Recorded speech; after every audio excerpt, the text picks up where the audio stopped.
Thank you. Hello, everyone. Thank you for joining us tonight. My name is Laura Van Peenan, and I am a board member of BigTent USA. At BigTent, we are steadfast in our commitment to defending our democratic values, the Constitution, and the rule of law. Our goal is to empower you with facts and calls to action so you can become a stronger, more effective advocate for our country. If you're new to BigTent, welcome. We're so glad you're here. Visit bigtentusa.org to learn more and to sign up for our mailing list and to stay connected. We are thrilled tonight to have two terrific guests. Melissa Bell, the CEO of Chicago Public Media and co-founder of Vox, and Ezra Klein, New York Times columnist, author of the books Polarized and Abundance, and also Vox co-founder. These two have some history. Tonight's conversation is a great reminder of how important local public media is to our communities. If you value independent local journalism, please consider supporting your local public media outlet. For instance, Chicago Public Media.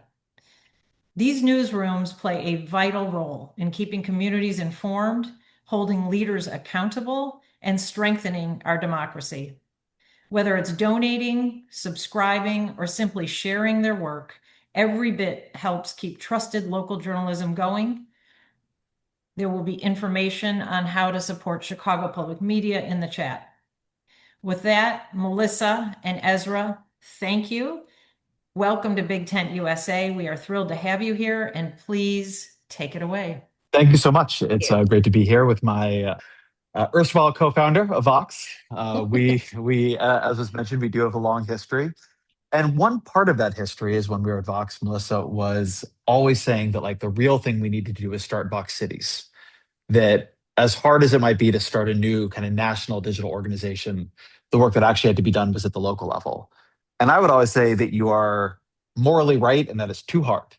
And now Melissa's actually trying to save local journalism. And so I thought I would start by asking just why? Why go? Like Melissa's worked at the Post, worked at Vox. Why Chicago? Why public media as opposed to starting something completely from scratch? What is the Post Vox path? I feel like you're kind of misremembering history a little bit. It was not so polite a decline. That's too hard of work. It was more along the lines of, Melissa, stop being crazy. We have too much going on. Can you just calm down? Which is kind of our relationship as always.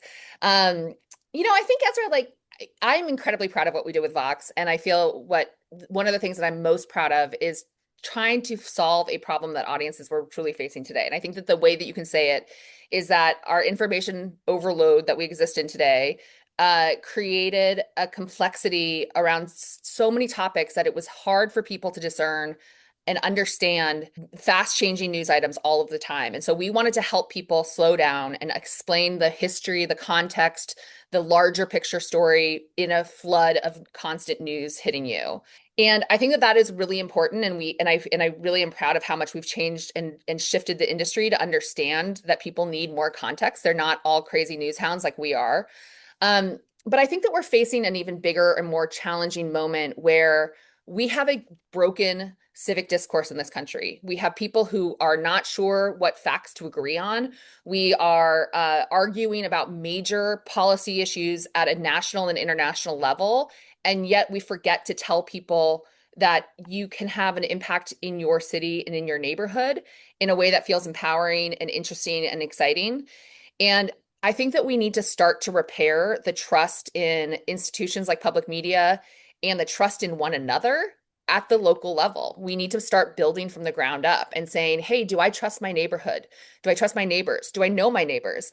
That is where I think we need to start to really find solutions. And this really came to me, it really hit me during the moment in COVID when suddenly everyone remembered that while it was incredible to have a globalized world, your life depended on your neighbors. And we can't take that away from ourselves. Just so everyone knows, Ezra's not walking away from me, but he did mention that he's got some children at home alone.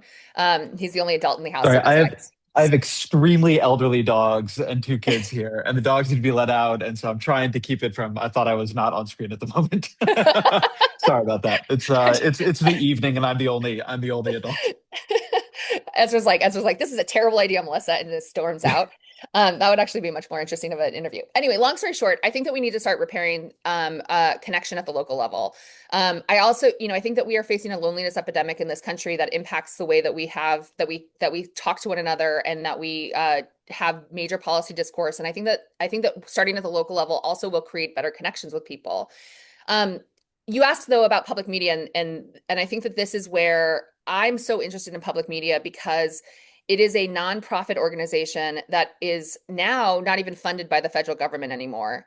And so we have to be responsible to create a service that is truly necessary for people in their daily lives, so much so that they support us. That to me feels like we are not in a place where we have to influence the government, that we don't have to influence corporate sponsorship. We have to make something for and with the public that truly is valuable enough to them that they help financially support us. And that to me is such a motivating factor, to just focus on solutions for the public and not have the broader market winds shifting us one way or another. The story of media in this whole period has been one bright idea for a business model after another collapsing. The What Melissa and I lived through at Vox, which is also what BuzzFeed lived through, what Vice lived through, what Mashable lived through, what a whole slew of digital media startups who intended to create like huge next generation Condé Nasts and New York Timeses and so on, and did amazing work.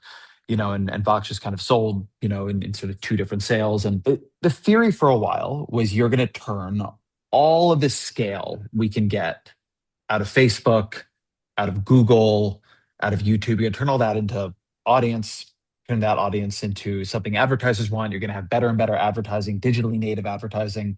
That's going to give you the money to sort of recreate the old flywheel. As we were doing that, you had like the New York Times and the Post and others, figuring out digital media. You had the rise of all these platforms and a million sort of like small competitors and Substack. And I tell this whole story because one of the things that happened in it is that the business model that supported local news got unbundled.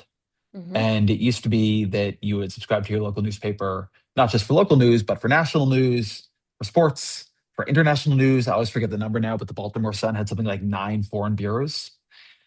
And then it's like the New York Times, and others, but heavily the New York Times sort of ate the national news industry, right? They don't like it if I say it like that, but that's partially what happened. And then all kinds of other things unbundled the way people kept in touch locally, right? Classified ads went to Craigslist. Then there was still at least federal funding, but then under Trump, a lot of that federal funding has changed or dried up. Mhm. So start there, right? What do people want from local news, and how do you use that to build, something sustainable such that you can, hire and retain the talent needed to make something great? Yeah. Let me start where you sort of began, which is this age of digital media that sort of came up in the 2010s. It wasn't just that the digital media companies struggled in that moment in time. National news organizations struggled. We were Mhm. at the Washington Post until 2013 when we left, and we were doing phenomenally well with the Washington Post at that moment in time. And then Bezos came in and was ready to put a bunch of money into the organization that already had a very strong and robust, innovative culture in the writing and in the technology. One of the reasons that I wanted to leave the Washington Post was that we weren't as quickly moving on the revenue model as I would have liked us to see. But then Bezos came in and like kind of was like, oh, the revenue doesn't matter for a few years.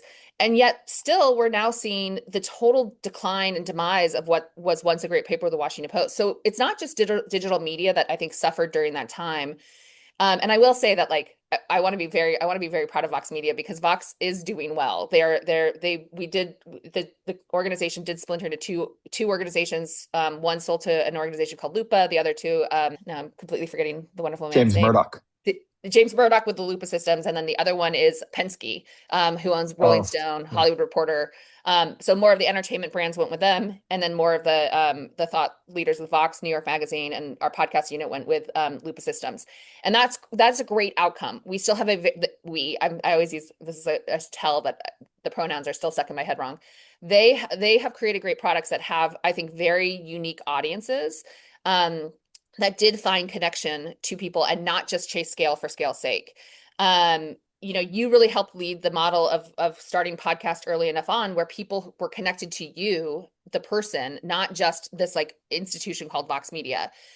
So I think that that's one of the reasons why they were successful. New York Times, also a huge success, found out that their unique advantage was to swallow the universe of national and international news, and then also adapt lifestyle events like games and cooking and whatnot. They found their sort of unique advantage. But what's happened in this moment in time is that it's just again like there's a challenge in the market where suddenly you still have too many news sources. Even with the New York Times as strong and powerful as they are, they compete with the Wall Street Journal. Now they compete with the Financial Times. Now they compete with the Guardian. There's a lot of organizations doing that kind of news. And I think there's two issues that we struggled with in the past. One is that enough news organizations did not find their unique advantage. So you mentioned the Baltimore Sun, and I think this is a great example. You don't need to have a foreign bureau if you're reporting deeply on Baltimore. And if you are reporting deeply on Baltimore, that is your unique advantage. And that's where we didn't separate ourselves enough in the news spaces quickly enough to say like, this is what we do best. And this is what we do better than anyone else. So local can do that because I can have our teams report deeply on Chicago, and it turns out people really want to know what's happening in their city, and a lot of them feel like they don't get that information as much as they get international national news. The second part of it is that I think that we gave up distribution and the power of convening to the two technology companies. We also gave up just the basic things like Craigslist. Nobody has really challenged Craigslist. Maybe Facebook Marketplace has, you could argue. But essentially, Craigslist has been a leader in the classifieds business for over 30 years. And no news organization said, hey, you know what? Maybe we should try to like build our own version of Craigslist. Or if they tried, they didn't do it well and didn't invest in it because they were investing in something else, or they were trying to maintain their print advertising business. And so for years, we just said, we're going to put all of our work into these organizations. These organizations were had huge businesses in trying to work with journalism organizations to get our news and content on to their platforms. And then they would find out it's very hard to have an editorial viewpoint and to think intelligently about how people need to curate news and conversation, and then back away. We saw this happen with Facebook. They turned off the news and completely walked away from it.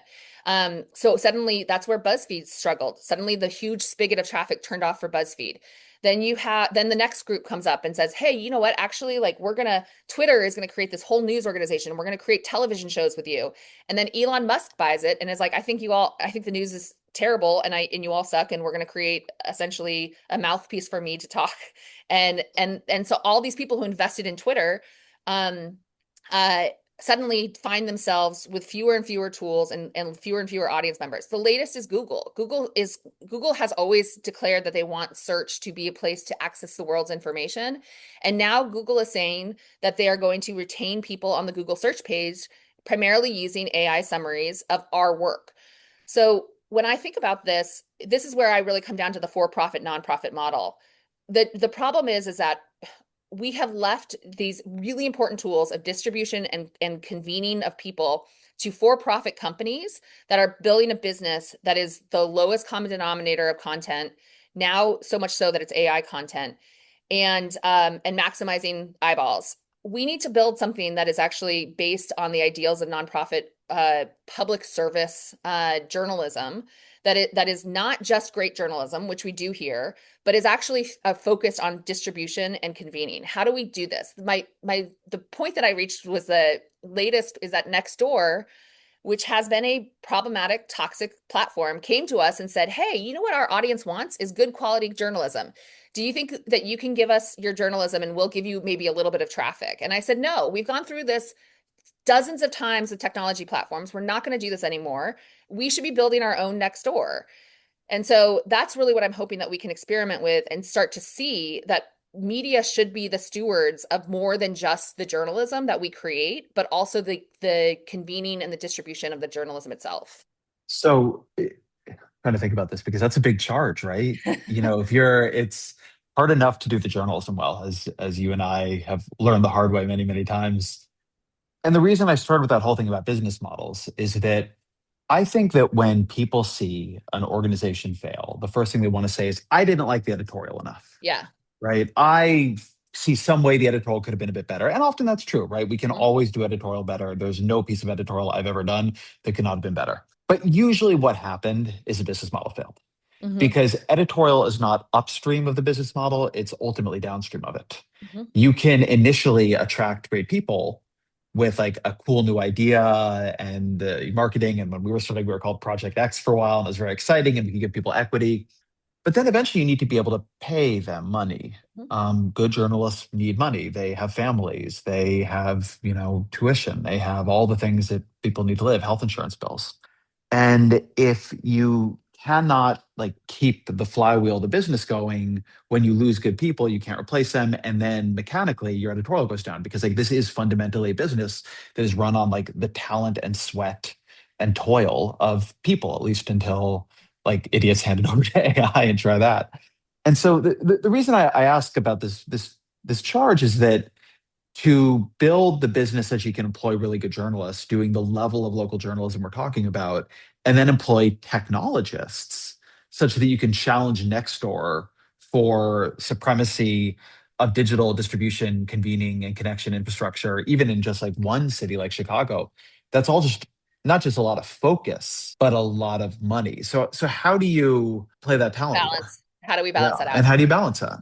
Yeah, I mean, I think again, I mentioned this earlier on, but one of the things that I like about working in public media that's a relief is that all the money we earn, we can put back into the business if we do well in the business, and if we don't, then we're not creating something that the public actually wants.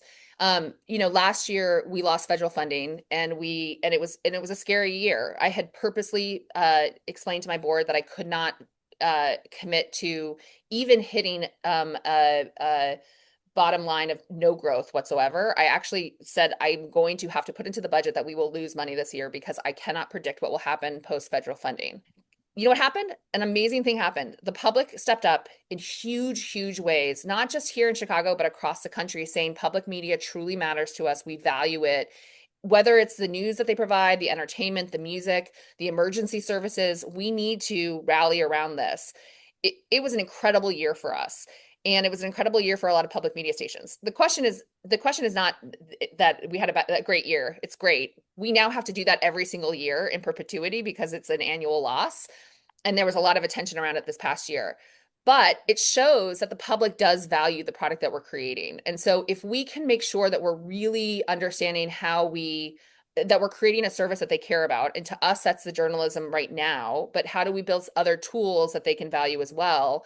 Um, we don't have to hit any type of targets that the market sets for us.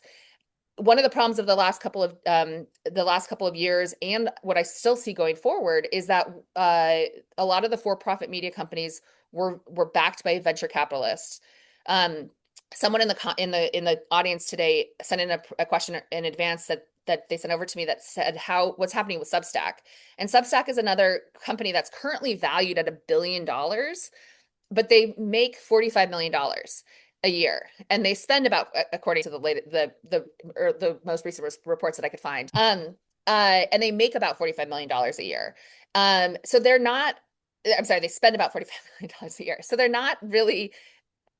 The profitability of it is not is outsized to is I'm sorry, their profitability is definitely not hitting that sort of $1 billion mark that a lot of venture capitalists have invested in. So you get to a point where you can be in a um in an upside down position. And I think that you saw that with BuzzFeed, you saw that with Vice, that these companies that were really outsized in huge ways could never live up to the expectations of the market. So I think that this relationship in public media to me feels so much more clean and straightforward, because it is truly a return on the value. I think the New York Times has also found that model there's other business lines, but their primary goal is subscriber growth. And so they're making a product that their subscribers want to pay for. And so that's what I think that we have to do in public media. But you can't also lose the experimentation and the ability to start forging a future path. You all are doing this at the New York Times with your expansion into video. They have done a very successful job of just basically hiring everyone from Vox Video over there. So I want to take a little credit for that. But they're moving into a new direction because they also understand how audience habits are changing. And that's what we need to do here is start thinking about how our audience habits changing here. And I tell you, fewer people are listening to the radio, and fewer people are reading print paper. So what do we need to do next to create the future of public media? Well, that's a good question. So I feel like we could take this in two directions. I want to hold the question of digital tools and infrastructure next door to the side for a minute, because I think that that's a hard problem and an exciting problem. But what do people actually want from local news? Well, the reason I brought up earlier the unbundling is because the reason the unbundling was important is that we've never really known what people want specifically only from local news, because there have always been other things cross-subsidizing, including sports, which now it's like the one thing the New York Times now does kind of nationally, locally is sports through the Athletic, which has all these individual team sites. People used to come in part for the national, in part for the international, in part for the classifieds. As a kid, I love it. My son is into Calvin and Hobbes now, but I used to come to read the funny papers. Yeah. There are so many things that we called the local news, or so many things in the newspaper, but now people get a bunch of them from different spots. So you're talking about, like, could you bring classifieds back in, or could you bring some kind of convening back in, by sort of reinventing a local version of it digitally? But just on the news side, what do people want? I just heard that. I just heard the dog bark. No, it's okay. Yes. I understand. I understand what you're dealing with. I appreciate Ezra's attempt to juggle. The only person who could ever get me to do a 7 p.m. event is Melissa Bell. So I think that we need to accept that the unbundling has occurred and embrace that. That people are we are no longer the only source for local journalism, even in Chicago. Chicago is actually a very news-rich town. We need to stop. This is where I think it's really important for us as journalism organizations to stop thinking of ourselves in competition with other journalism organizations.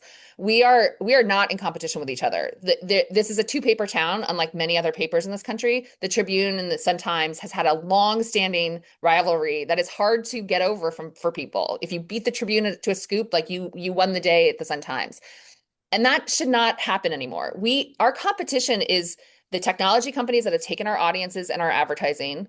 Our competition is the pressure that we get from an administration that took away our federal funding and is still potentially has the ability to take away our tax exemption and maybe our radio signal. That's not even competition. That's just like outside threats. The competition is content creators that are, and we shouldn't think of them as competition either. They are doing great work in their space. How do we recognize that people's attention is going to be divided, and that we're not going to put the genie back in the bottle? So what we have found is that what people are craving is, one, they do want more local news that helps them understand their city. One of the best stories that we had at Chicago Public Media last year was simply, what is a comptroller and what do they do? And that's because, first of all, Did you find out? We did not find out. No, I'm just kidding. But people are turning towards recognizing that they can make change at the local level, and the comptroller controls a lot of what happens in a city and a state, and that vote can sometimes play a much more significant role at the local level than a lot of other elections that people pay attention to. We've created a media ecosystem where people are focused so much on the presidential race, and they're not focusing on who's nominating what judges in which localities, and that has huge ramifications for how our country runs. Hold on, I'm gonna interrupt you for a minute because I know we only have so much time. We haven't created that system, right? Well, that is also what we participate in it, but this is also, there's always a problem, like we faced down a lot at Vox. There's also a question of audience demand. Yes. And what this hyper competitive media environment you're describing is, with the influencers and everybody else, is it's rushing towards audience demand, and things that were cross-subsidized by like the high demand stuff. People went to the sports page, but they saw the news on the way. The big problem with the unbundling is that things that were not themselves as sellable have lost out. Like, so that's an amazing that you guys, why, like the question to me is like, why you had that success with the comptroller story, but you're not like, we even like tricked the public into being interested in the presidential, but not into local judges. The public, it is very hard to make the public as interested in local judges as in the presidential. I mean, even in New York, we've had like a huge upsurge of interest since Mamdani in local politics. But in places where there is like not a Mamdani DSA Democratic Party conflict, people are not interested in any significant way in like local. So how do you create that interest, or what have you learned about that? Because I think it's too much to say like somebody did this to the public. Like the public, people don't want to. They don't want to know about everything. They want to know about what they want to know about. Okay, I'll tell you what I think is like one big theory, and one big theory of my hypothesis that's driving what we're doing here in Chicago is that that it's not that that this happened to us. It's that a lot of platforms that people are interacting with now are not that is the bundle. The bundle is now Instagram Reels for teenagers. The bundle is now TikTok. You can get entertainment, you can get news, you can get sports, you can get a huge amount of information there. You can get advertisements, you can go shopping, you can do all of this in the bundle that is a technology platform. That is what the newspaper was 20, 30 years ago. And that bundle that was created, we have not tried to replicate. So at the local level, what people are most interested in, what they're most interested in is hyper local information, what's happening on their block. That's why Nextdoor is a popular platform, and what to do in their city. Really basic things. That's not like, tell me about the comptroller and let me become like a civically engaged person.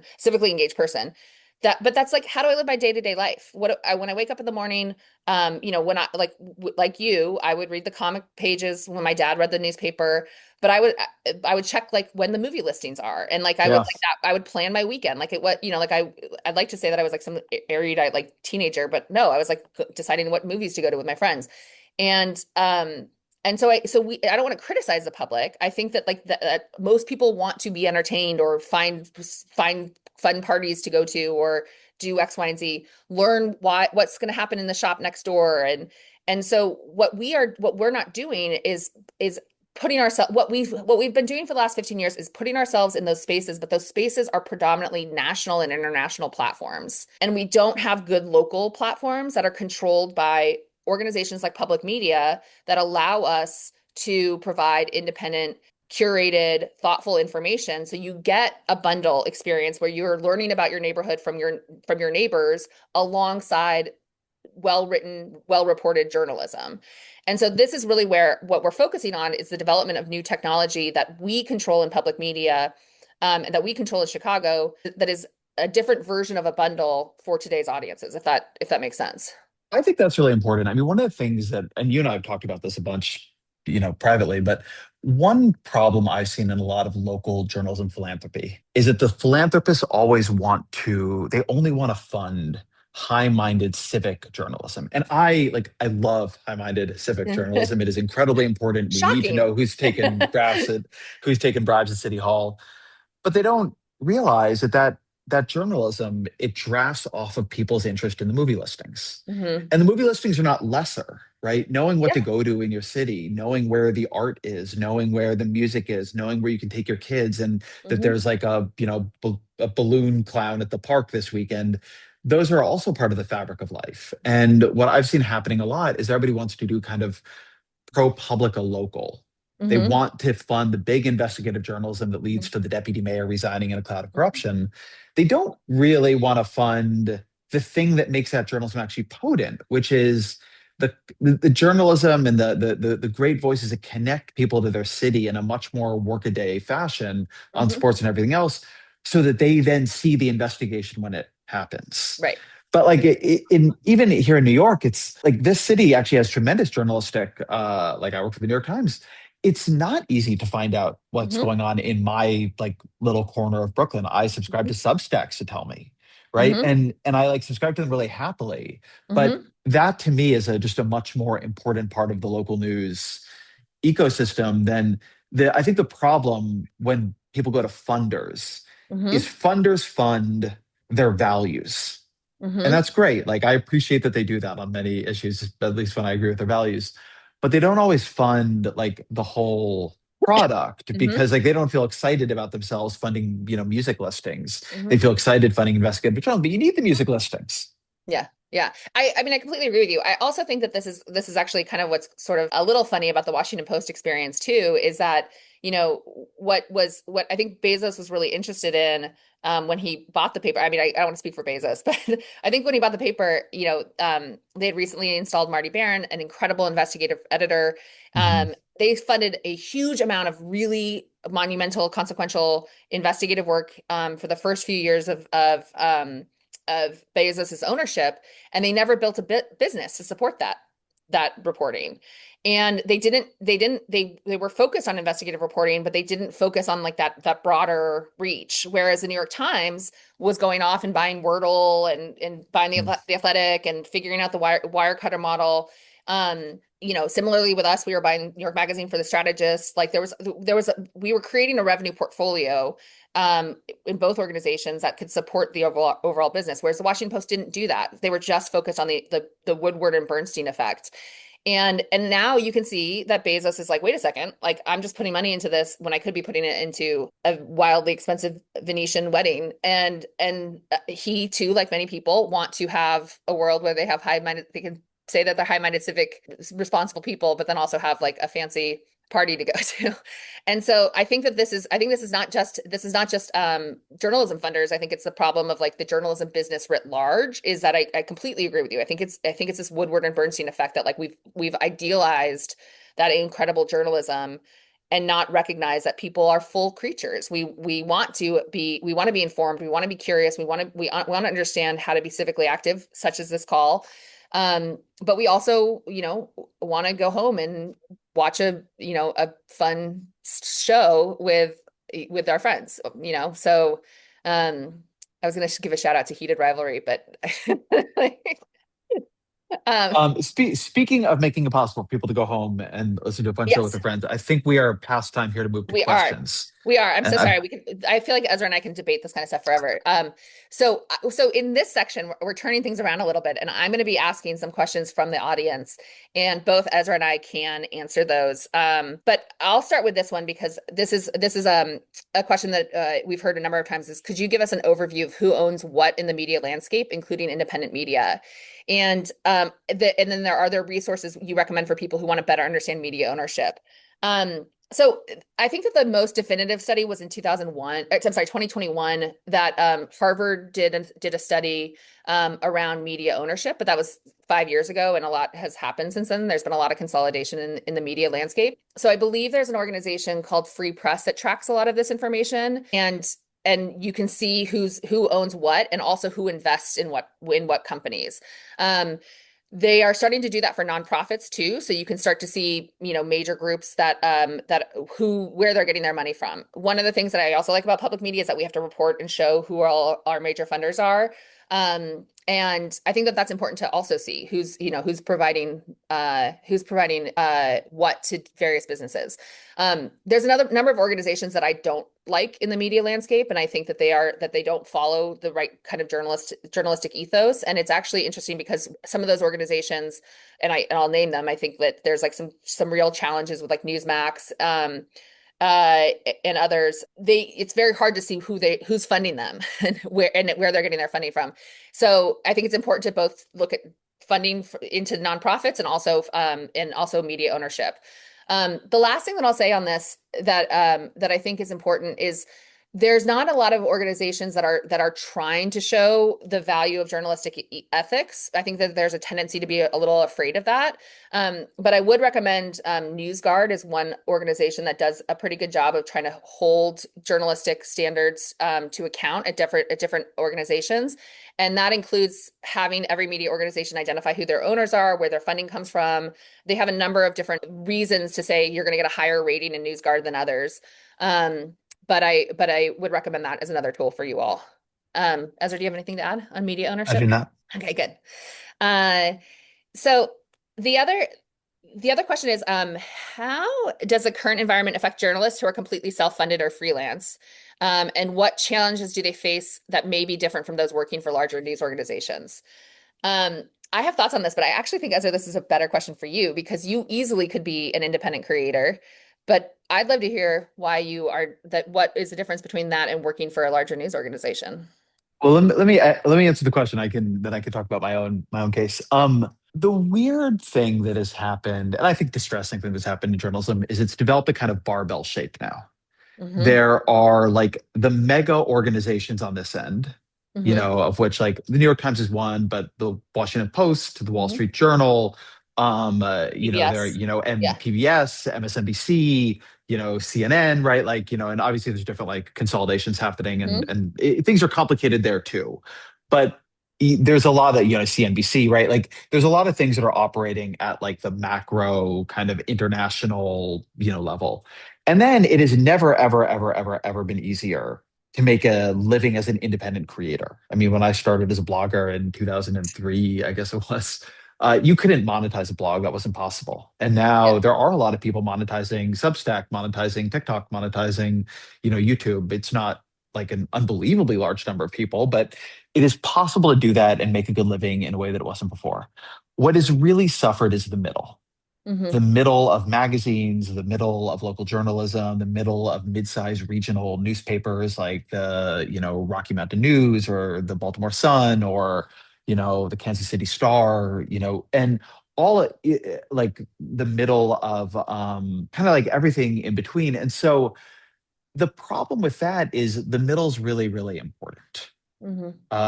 Like a place like the New York Times is incredible at national news, at international news, at opinion, at video. I mean, we do a lot of things really well.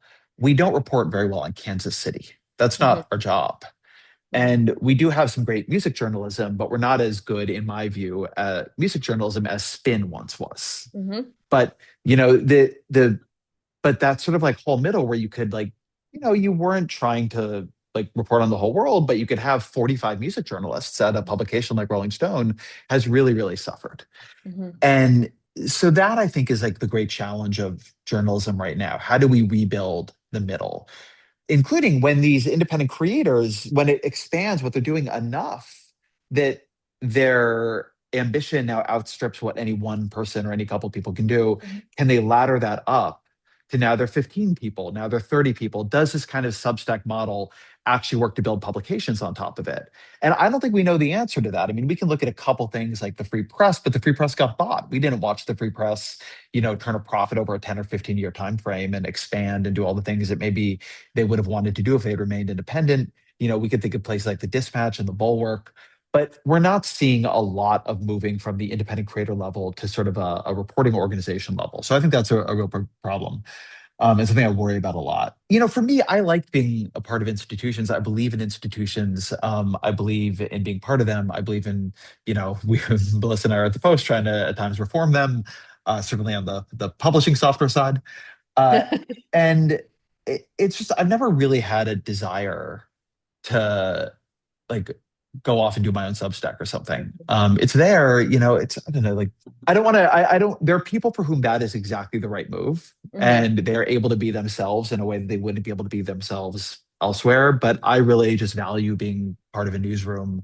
I Mm-hmm. value what the New York Times is able to bring to me. Hopefully I bring something to them. But there's like, they brought a level of like incredible polish and sophistication to us. When we decided to go into video, we went into video really beautifully, right? Mm-hmm. When we sort of make the video essays, they're made really beautifully. I mean, you can do things, when the time puts its weight behind things, they are able to do so at an incredible level of quality that I just really value and I admire. And I find it's like an honor to be part of an organization that does work as good as that organization does.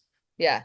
I mean, I also think this is one of the reasons why I love working with you. And it's because I think that you're very collaborative and we like working with teams Mhm. and we enjoy that Yeah. camaraderie.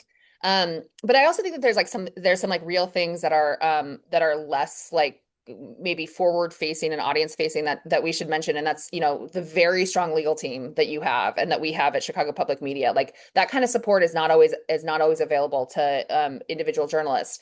I also think that individual journalists they do have more of a motivation to have opinions and state those opinions, or just repackage reported news. And so really, I think that like there's a lot of people out there that are doing reporting, but I think that the majority, I think that if you did content creators, you'd see more of them, being more in the opinion or entertainment space.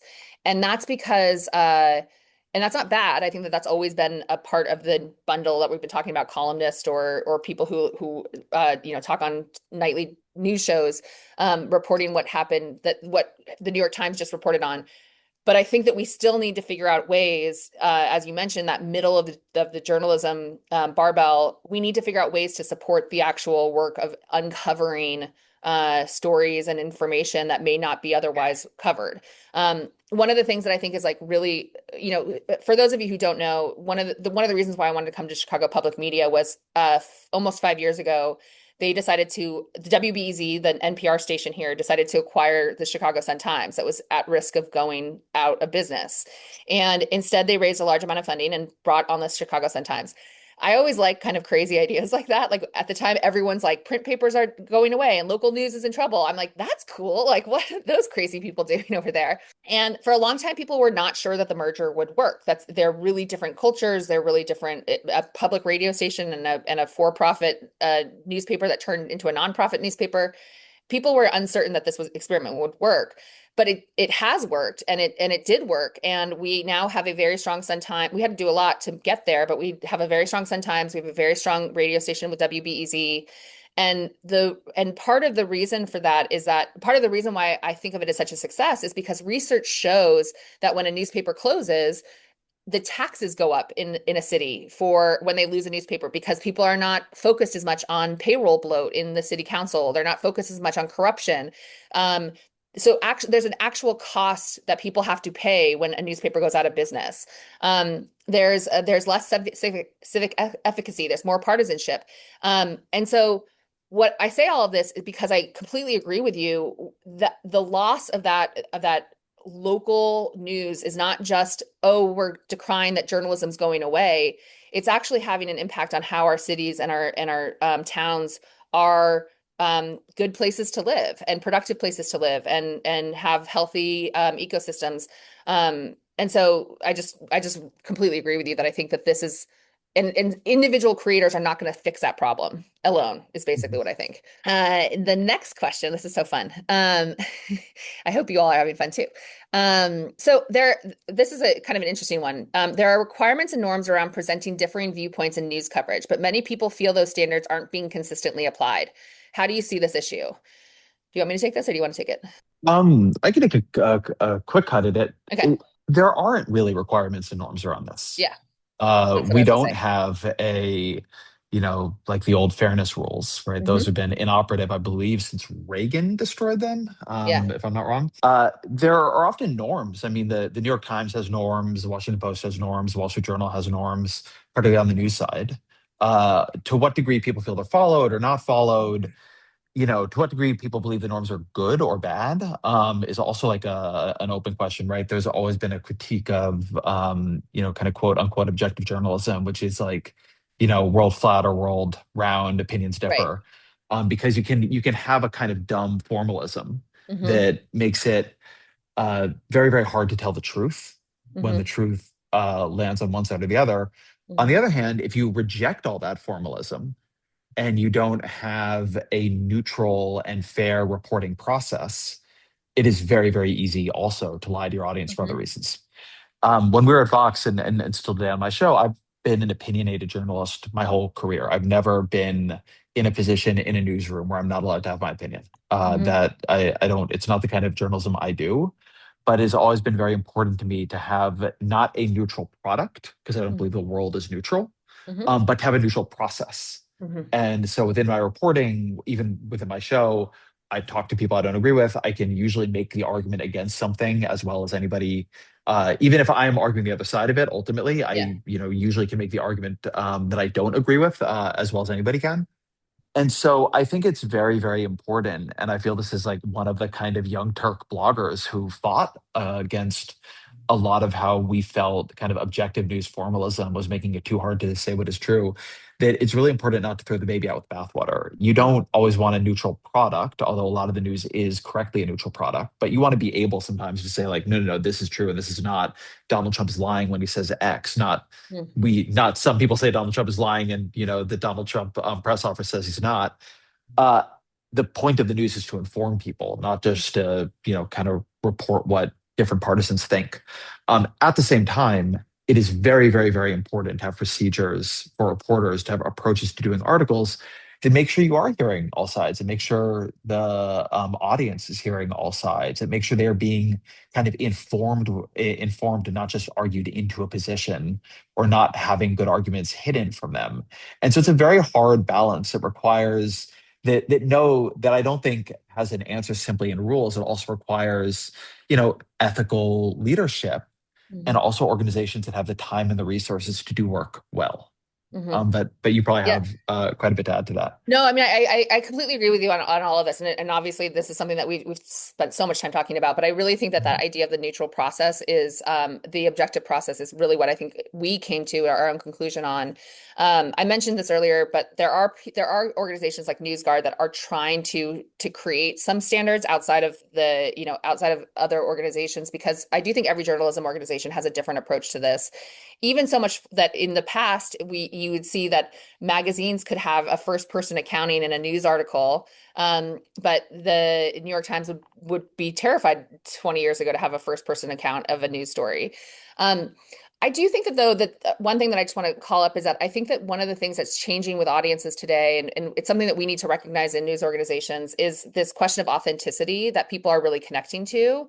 And especially younger generations. I think that there's been this shift to saying, I'm going to trust this person that I know over a news institution or a government institution. The power of the personality is very strong. And I think that this is where we need to put our people forward more. And you are doing this for the New York Times. And that's not to say that you should have an opinion you're putting forward.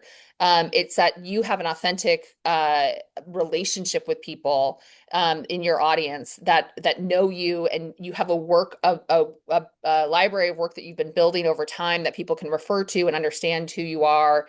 And that's where I think that that to me is what people are seeking out more so than like, does this person is he telling me misinformation or not? I think it's really just like saying like, do I have a connection with these people? And this is where I think we're not doing that enough in many journalism organizations, where we're putting people like you forward and saying, trust this person, and then through Ezra, you'll trust the New York Times more. And that's why so many people are shifting to independent creators, because they like that authenticity of the YouTube host or the podcast host. The dozens of celebrity talk shows that they're actually getting news from, but are really celebrity talk show hosts.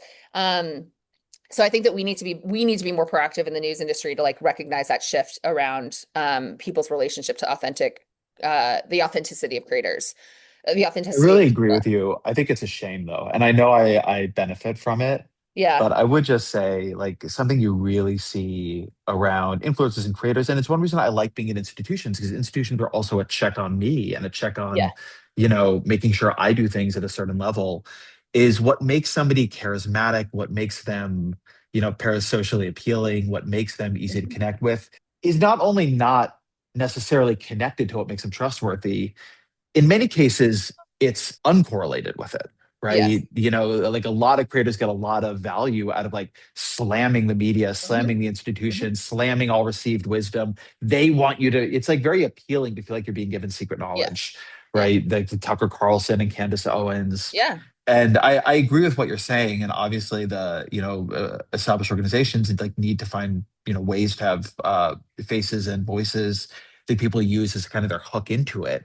And on the other hand, I think this is all like in a very like Neil Postman amusing ourselves to death way. It's all taking us like not in a great direction. There is something I always loved. The Economist just didn't have bylines. It was an institution that stood on its institutional authority and came to you as an institution. Even its columnists like had fake names, Charlemagne and Lexington. Yeah. And I'm not saying everything should be like that, but I do think something is really being lost because it just isn't the case that what people find charismatic in people is trustworthiness. In many ways, like what makes somebody trustworthy is often it makes it harder to be interesting and Mhm. charismatic because it Mhm. forces you into more nuanced and on the one hand, on the Yeah. other hand, opinions. Yeah. Yeah. I mean, this is going to be self-serving here, but first, I'm sorry. I just want to say I was laughing for a second there because I love the idea that you just said parasocially, what makes somebody parasocially appealing. And I feel like I'm going to introduce you this way. Like, Ezra's very parasocially appealing. This is going to be my new introduction for you. I think that this is self-serving in the fact that this is why I believe in the value of local journalism is that you know who's the most trusted news sources today? It's local journalists, it's local radio hosts, it's local television hosts. And the reason for that is because I think that it's those people live in your neighborhood. They go to your schools. They are real people. And this is actually a very depressing quote that I constantly butcher, but it's from you, an interview that you did, and I'm sorry that I can't remember his name, but you can tell me. It's that we've let social media sites become the center of our society over the last 15 years. And what we've seen is a rise in depression, anxiety, suicide rates in teenagers. And then what our solution coming out of Silicon Valley is to build an AI friend for you. Like that is such a bleak future that I don't want our children to grow up into. And so what I really think that we can do with public media is to invest in that local connectivity and really try to remind people that you can untangle big knotty questions about our society at the local level, and maybe that can then elevate and surface up in bigger ways. It's really hard to have a conversation about gun control with a Chicago inner city teacher and an Alabama farmer, but there's some like real productive conversations you could probably have in Chicago about gun control, and they are having them all the time. But that's what happens, I think, when you get to too much of it at a national and international level, the noise just becomes overwhelming. And so what is left is like the entertainment, um, parasocial appealingness of people. So I know we only have a few minutes left, so let me just make sure that the the last question I'll ask is, do you believe it is possible to innovate at scale in this moment, or are we accepting that philanthropy is going to do what philanthropy always does? This is not my words, people. And pro-democracy donors will just keep investing in projects that operate around election cycles instead of ecosystem innovation. This one is Well, for you, Melissa. Serving yourself up here at I the know. end. Um, Thank you. I really appreciate that question. I think that it is imperative that we think about ecosystem solutions right now. For those of you, hopefully they're sharing this link in here. We're building out Chicago.com as a platform for Chicago that is an attempt to build a new type of community platform for the city of Chicago, not just for our journalism, but for the civic institutions, other nonprofit news organizations, neighborhood community groups. And neighbors to talk to one another, because that, to me, we need systemic change in public media, and we need systemic change in city infrastructures around the public dialogue. We need to rebuild. We need to find the new town squares, because the town squares that we currently have are not working for us. And so that's really what we're trying to do. And I do think the more we're talking to funders, I do think that they are also recognizing that they've invested in a lot of bright, shiny objects that didn't go far, and they need to find solutions that are supportive of the whole system. And so I'm hoping that we can do that in Chicago, that then can be an example for other cities elsewhere, and for other public media organizations elsewhere. So please follow us along, because we're just starting this. We're launching it in September. Um, but I'm hoping that there's a shift in people's thinkings, that we need to find system solutions, not just one-time solutions. So thank you, BigTent, and thank you, Ezra. I really appreciate you. Thank you also to BigTent and to Melissa. You guys are doing the hard work, right? I think that local media is the most important, the hardest work in journalism right now. And I'm glad you're out there doing what you always told me you would do and fixing it. I like complicated projects. It's the fun of it. Thank you. Thank you both. One of our commitments among many is that we end exactly at the hour mark. And so we're a minute and a half away from that. This was really fascinating. There were people that wanted to be here tonight that couldn't be, and we are going to make sure they're listening to the replay, because there was a lot here. Really appreciate all the resources that you provided. Our community is looking for ways that they can not only know more, but what can they do and where can they go. Interesting news guard. Sounds like something that you can look to kind of give you, some clear and trustworthy information about where the news is coming from and who's paying for it and who might be behind it. And I think that's what all of us just worry, where, what can we trust? So thank you very much. Thank you for parasocially. I actually had to look that up, and I'm going to be honest, probably a lot of people here think they have a relationship with you, Ezra, and it does turn out it's probably one-dimensional. And Melissa, your leadership's incredible. I mean, really setting a model for the nation on how public media can innovate and not only stay alive, but grow and innovate and be different. So this was super interesting. Thank you to your dogs and your kids, Ezra. They were, I think well behaved, at least from what we could tell. Pretty good. Pretty good. Things are starting to get crazier off screen, so I'm going to go. Okay, thank you, a perfect time to end. Thanks, Thank Ezra. you. And thanks everybody for joining. Bye, y'all.